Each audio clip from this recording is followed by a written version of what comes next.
Good night, beautiful people. I'm very happy to have made it to this video, and I'm very happy that you're choosing to listen. And please, please, please, if you hear anything that resonates with you, meditate on it.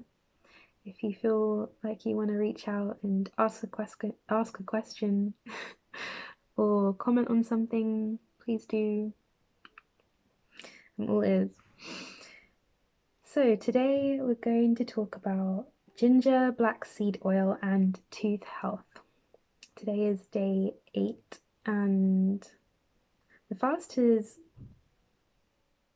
opened up to dates and dates because I think my blood sugar told me to be quite considerate of the things that I am putting inside my body and to really take caution with the idea of using things with medicinal intent and doing that in an almost experimental way. So this is evolving, and I really like that. So let's get started. I'll talk a bit about my experiences when I finish talking about the main topics of today's talk. So to introduce, I just want to set out an awareness again of the immune system and the microbiome of the gut, because this is a central idea to this talk and a central idea to this fast and health and the way health is moving and the way I think we should be. I think this is a very important aspect to be aware of in health. The gut microbiome is so important and so huge, so huge. So the immune system of the gut includes the gut microbiome. You're hosting your existence is literally hosting not just your life, but the life of so many individual beings within the space that you are in. There's so much life within you, and your experience isn't even completely one being, because your mind is completely, not completely, but your mind is very influenced, and your mind very much influences them, and there is no them and us. It's just one experience, which is why the health of them is completely reflective of the health of us. So that's the first idea to just have in the back of the mind for the rest of the talk. So first, let's talk about ginger. And ginger is included in this fast for, what should I call it, a fast? In the medicinal tonic for wealth. It's a plant, and of course it's a plant. It's the part of the plant that we think of when we think of ginger is the root or the rhizome. And inside this rhizome, there are many bioactive molecules, lots of properties across the body. And I think my favorite properties of ginger are, firstly, it loosens the body. It is it works to break down areas of fibrosis, areas of sclerosis, and these mean basically thickening, changing of the tissue that's already there.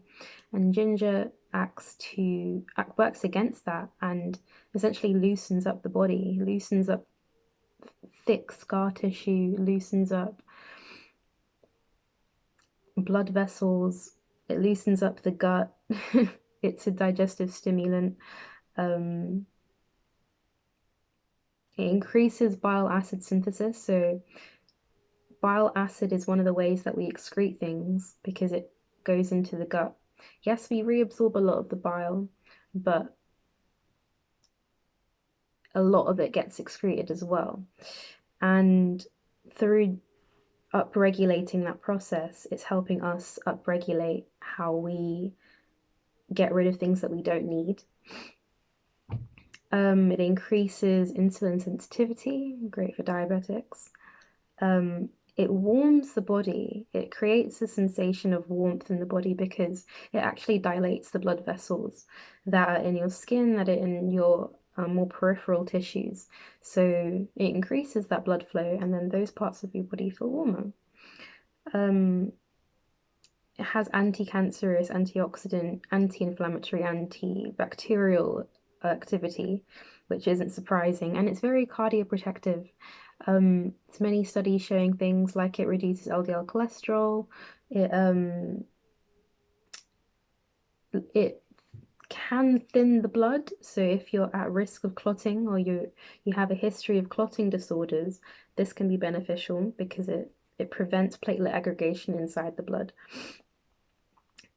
And of course, ginger is something that we use as food as well. It contains a lot of minerals, a lot of vitamins. So the minerals, iron, calcium, phosphorus, vitamins, thiamine, riboflavin, niacin. And thiamine and niacin are important for neurological functioning. Vitamin C, which is very important for everything that you can think of in the body. It's part of every single organ. It's really, really important. I think, yeah, I have addressed vitamin C in a previous video. An important point to bring up about just plants in general that was raised in the particular paper that this is from is the fact that the constituents of ginger vary according to the soil that it was grown in. And this is something that's repeated. I've seen it multiple times now. I've been having multiple reminders of the soil and the importance of the health of the soil. A few days ago, I saw just a small clip of Sadhguru talking about how if we love our children, if we love the future generations of our species, we have to leave the soil in a better condition, the soil and the water in a better condition than it is now. And that is the way to enhance the growth, enhance the development of the future, enhance our own evolution. So that's ginger.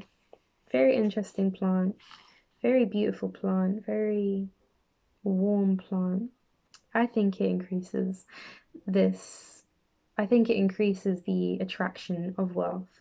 I think it helps your life because it loosens the body and abundance flows easier when you're loose. Like everything flows easier when you're loose. So black seed oil is the next topic. And it's a very, very... No, it's not the next topic. Teeth is the next topic. I was thinking, what? Okay, so teeth is the next topic before black seed oil. And I know I said them the other way round in the title, but... So think back to the introduction where I mentioned how the immune system of the gut, the microbiome of the gut is part of that immune system. And seeing as how the mouth is an extension of the gastrointestinal tract, it follows that the microbiome of the mouth is probably quite important for the immune system of the mouth and the immune system of the head and the immune system in general. And so on our teeth, we're from a small age, we're taught to brush our teeth with toothpaste, to floss with fluorine-coated dental floss, to use fluoridated tap water. And all these things we're trained to want to sanitize the mouth. We need to get rid of the bacteria. We need to get rid of the plaque. We need to get rid of, but you can't ever get rid of the bacteria or the plaque. It's constantly forming. And so let's think about what plaque is. The word plaque is, when we say plaque, we're referring primarily to a thin biofilm of bacteria that form on the teeth and they're there. They're just there. It's like algae on rocks. That's how I like to think about it. Um, when you keep rocks in a river and they stay on the riverbed, they get covered in algae. And yeah, the algae, some algae may have the potential to break down certain rocks, but that's why we match the type of algae, or nature just seems to match things together that work. And so there's three different categories to think of these bacteria in. So there's the ones that support our health, the symbiotic ones. So they do something for us, we do something for them. We probably provide some kind of nutritional support for them, and they create a better environment for our teeth to exist in and for our teeth to be healthy in. You have commensal bacteria that are just there, and they neither harm nor do good. They're just there. It's okay to have them there. And you have pathogenic bacteria, and these are the ones that will cause problems. These are the ones that will cause disease within the mouth. The commensal bacteria can be either way as well. They can be symbiotic and they can be pathogenic. So the first layer, when you so imagine you just cleaned your teeth. They feel squeaky clean. Um, and then you go and you sit down in 10 minutes time, or around whatever amount of time, it kind of starts immediately forming again. You form a pellicle because your tongue moves around your mouth and your tongue is coated in saliva. It coats the teeth in saliva. And of course, the saliva isn't sterile. And it's wet, it's thin, it's not thick or creamy. That's the stuff that you just brushed off, right? Um, and so inside the pellicle, there will be a higher proportion, or a very high proportion, of aerobic bacteria. And aerobic bacteria, they use oxygen. And these are the ones that I think of as algae. They're just there existing. And aerobic bacteria, that's good. Plaque is the level above that, and plaque occurs when anaerobic, or bacteria that don't use oxygen, form as well. They start to grow as well, and they actually suppress. So that imagine you have the aerobic bacteria and the anaerobic bacteria like cover them. There's lots of holes because they just started forming. And so this slowly cuts off the oxygen supply to the aerobic bacteria. And so you get a higher and higher proportion of aerobic bacteria. And if that goes on for so long, you can end up with, or a person can end up with, a calculus, with tartar or caries, which actually cause damage to the teeth. And some of it can be irreversible. And at that point, it's pretty much all anaerobic environments. And they create calcified fortresses for themselves, is what I've read. The word fortress was the word used. And they continuously demineralize the teeth. But then when I read that, I was thinking, where did they get their minerals from in the first place? And so it all goes back to the pellicle, because the pellicle and the aerobic bacteria, the oxygen-loving bacteria there, actually work to stop acid getting to the teeth. They're protective. They're good for the teeth. They're great. They're the ones that so if you had acid, say you ate loads of oranges, right? That's acidic. Or limes. Limes are acidic until they go through you. Inside the mouth, that's not affecting the teeth if you have a well supported and well nurtured pellicle. Well, some of it might get to the teeth, but the bacteria there take most of it. And they're able to do that because we evolved to eat a fruit-based diet, a fruit and vegetable-based diet. And they evolved in our mouth, which means they evolved to have that environment, and it's good for them probably.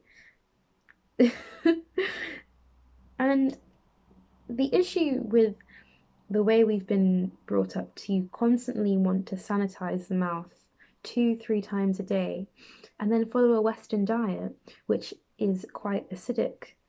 Lots of acidic drinks, lots of acidic food. And you sanitize the mouth, you get rid of the biofilm that you need, and then you coat the mouth in what is it? Pepsi. That doesn't sound like a great idea, and it's not a great idea. And of course, the acid in the food or drink demineralize the teeth. And of course, if you're demineralizing the teeth, you're giving the anaerobic bacteria something to work with.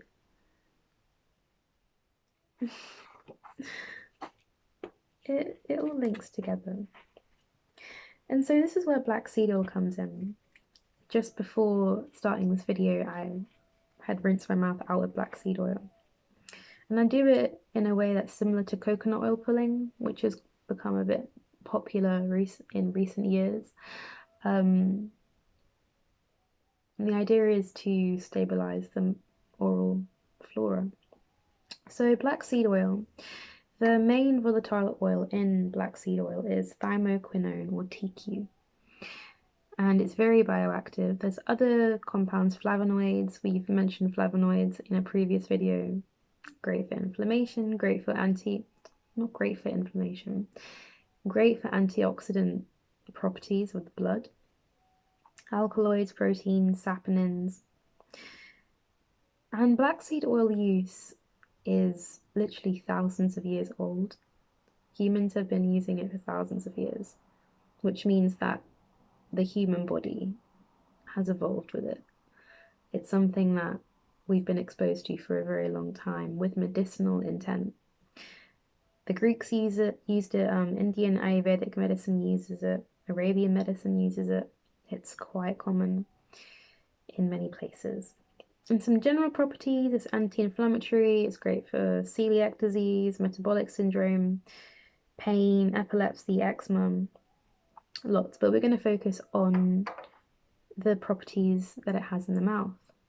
And these include microbial biofilm inhibition, caries inhibition, and it decreases the adherence of anaerobic bacteria, the bad ones, the pathogenic ones. It decreases the adherence of that to our teeth. And so it supports oral health. It decreases oral ulceration. It improves bone healing if you have had a tooth removed. It's anti-candidiasis. So it prevents infections in the mouth. Periodontitis or odontitis. Excuse the mumbling. Or getting words wrong rather. It's a microbiome related inflammation in the mouth that leads to gingival breakdown, so breakdown of the gum around the teeth basically. And black seed oil or thymoquinone or TQ helps with that. One study found that in its effectiveness of being anti-oral pathogens, it was either equivalent to, synergistic with, or superior to regularly used antibiotics that we use for the same problems, such as amoxicillin and tetracyclines. It's great. We should be using it. We really should. And actually, that sums up what I wanted to say about black seed oil and ginger in teeth. I do recommend that people use black seed oil in their oral health routine. I do recommend that people incorporate ginger into their diets, into their teas, into their intuitive healing. And this is why there are people who share this information, because it's not just information, it's things to look at one's lifestyle and say, this can be better. I deserve better than this. I have high standards for myself, and health is within that. Good health is within my standards. And of course, I'm going to do a shot. This has actually been challenging me psychologically. I feel like it's uncovered things within myself, which is a good thing. It's helping me, well, I wouldn't say helping, but something I've been experiencing is remembering thoughts that I had or have had, and being able to take a very objective, maybe the word, stance looking at them. It's, I've noticed that I judge myself a lot less, and that makes life easier. What else?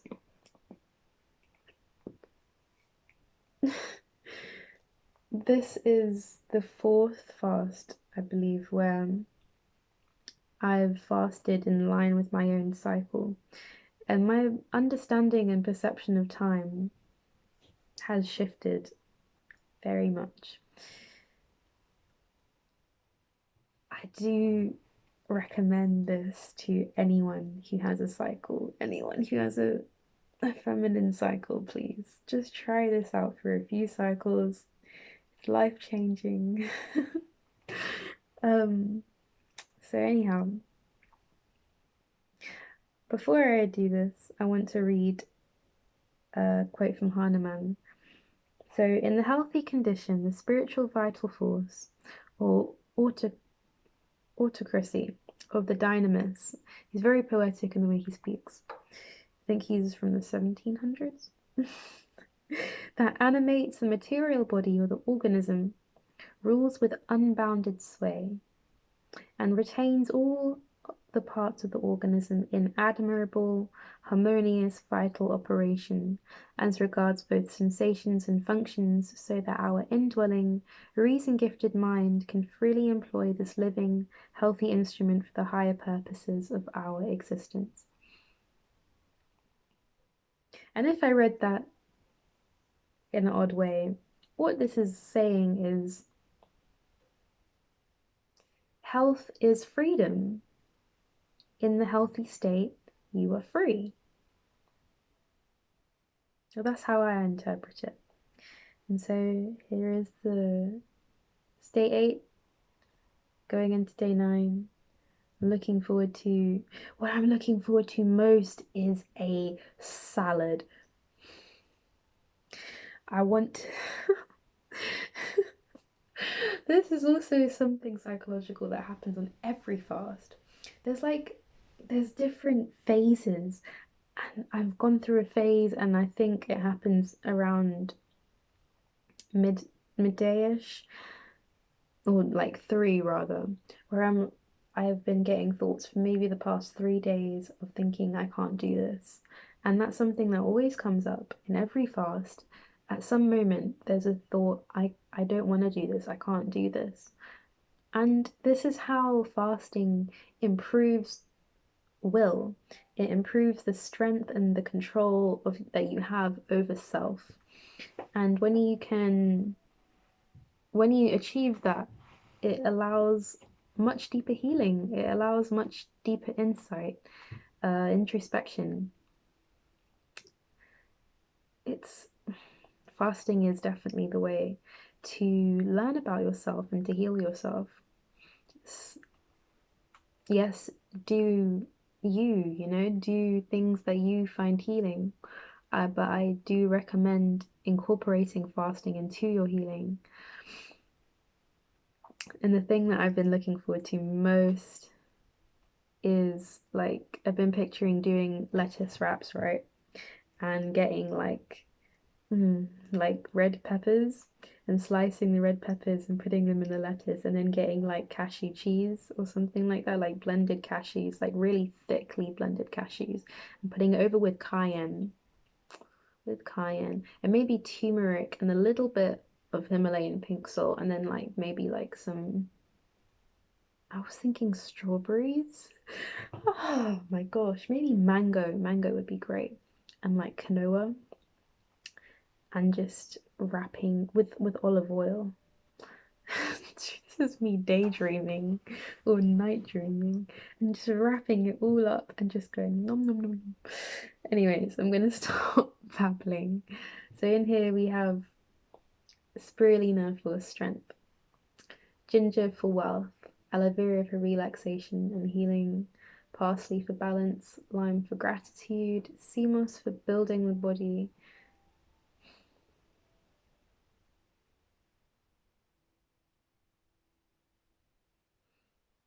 Thank you.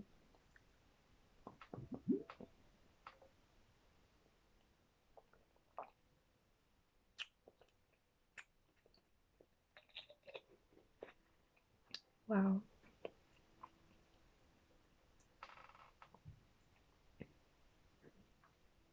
Wow, indeed.